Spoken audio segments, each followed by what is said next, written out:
The U.S. Marine was halfway down the lawn of the mall in Washington when something tugged at his sleeve. It was a young boy, maybe 8 or 9 years old. The Marine immediately went down at his haunches to look the boy in the eyes. No words came out of the youngster's mouth. With big eyes and a lot of uncertainty in his whole demeanor, he slipped a note into the Marine's hand. Then he turned around and ran back in the direction he came from. Perplexed, the Marine unfolded the note and read it. The words on the slip of paper rang like alarm bells in his head. He rose to his feet in a flash, dug his cell phone from his pocket and dialed a number. He had to get back up and get it now. 8-year-old Keenan Williamson sat at the kitchen table of the tiny apartment he shared with his mom. He was doing his homework and waiting for the half hour he'd get to spend with her. She left for work at 5 a.m. every morning and then came home at around 5 in the afternoon. For 30 minutes, she would listen to Keenan's stories about his day. They eat something together, and then she would rush out to be in time for her second job. Keenan knew she did everything in her power to make ends meet, and he knew what it took out of her. He could see it in her exhausted eyes, in her slumped shoulders, even in her face when she tried to smile.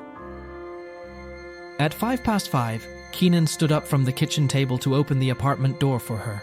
He was just in time to see her coming up the stairs to the front door. She was looking particularly tired today, and by her frown, he knew she was carrying something else in her heart, something that was upsetting her greatly.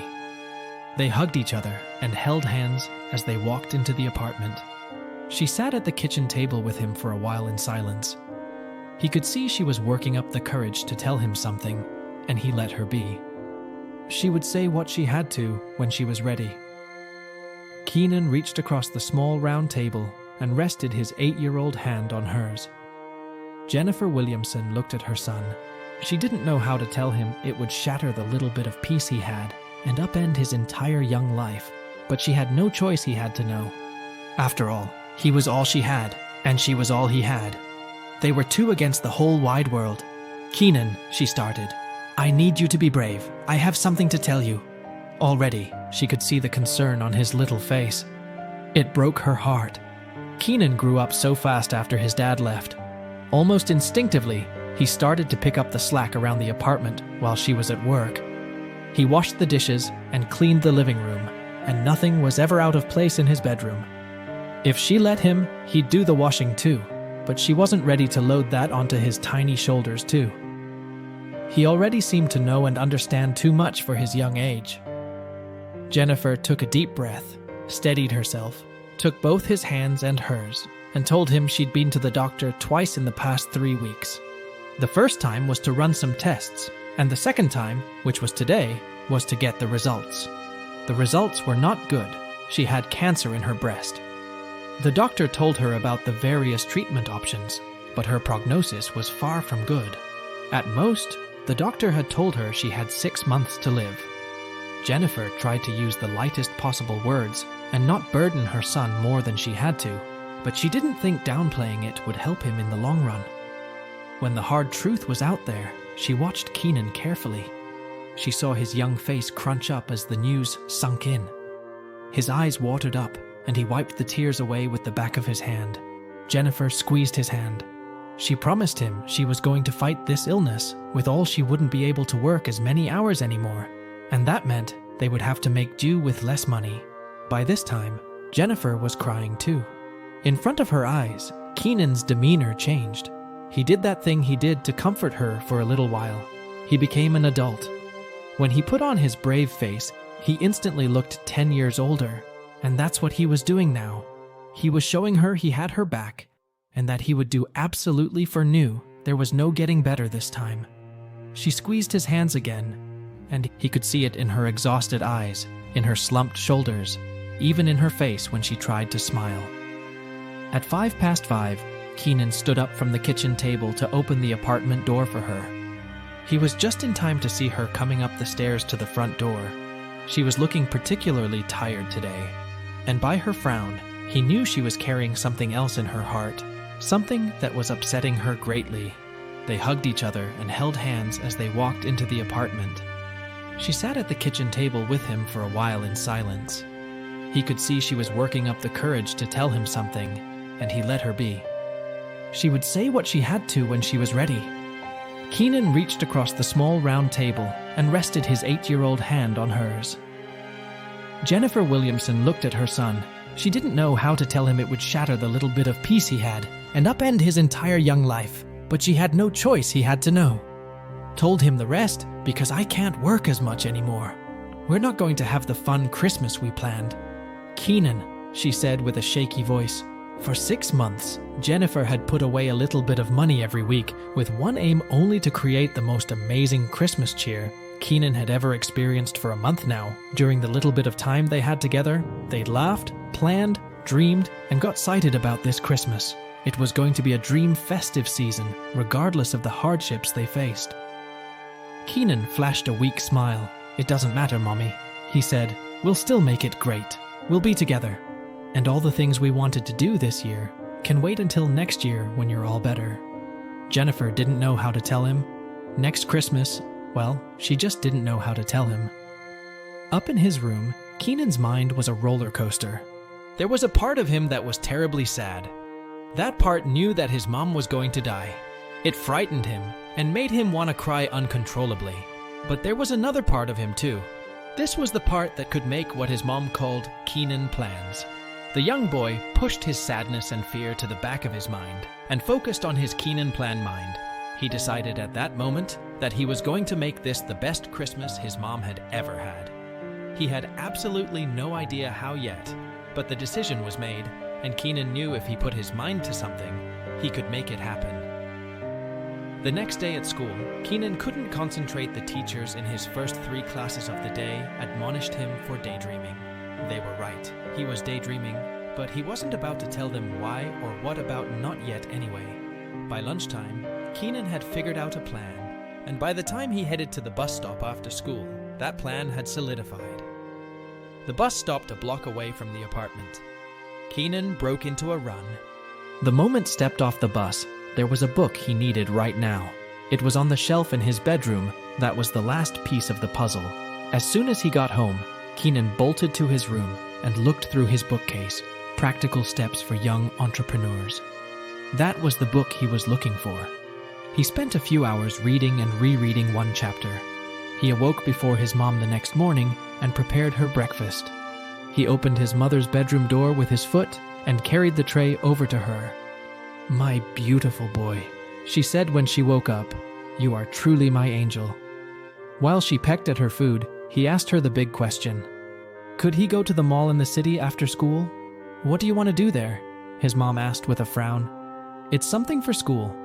I have to interview a bunch of people, ask them questions and write down their answers."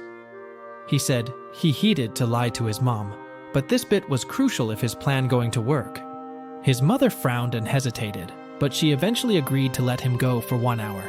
Keenan almost got detention for not paying attention in last during the first period. That would be a disaster, so he upped his game. When break time came, he settled in a far corner of the cafeteria and started writing. After much scratching out, rewriting and correcting, he was satisfied with what he had written. Now came the second part of his plan. The book said 50, so he'd have to make 50 copies of his note. He rushed down to the administration building. The break was almost over. Keen inside with relief when he noticed an open copier. For the rest of that day at school, he was calm. He'd done what he needed to do. At just after 3 p.m., Keenan stepped off the bus and walked onto the mall. The book had said 50. He looked around. Yep. He had chosen well. There were more than 50 people here. He thought again about what his book about young entrepreneurs said, especially the chapter about marketing. It said once you have your business plan together, you have to do intensive marketing to set things in motion. And the book said you have to interact with at least people about your idea to start with. And Keenan was set on finding these 50 people and giving them each one copy of the note he had painstakingly written. It would only take one person for it to work. Just one. It had to work. Andrew Stiles had joined the U.S. Marines 3 years before. Currently, he was part of the squad that guarded the West Wing of the White House. He was off duty and strolling down the mall to clear his head. Then, when the young boy came up to him and slipped him the note, there was something about the kid that he knew, even before he opened and read the note. When he finally unfolded and read the note, he swallowed hard to stop his tears. This kid needed help, and that's what the Marines did. They helped Andrew fish his cell phone from his pocket and dialed a number. "Everybody," he said at the end of the conversation, "no excuses. We have an assignment."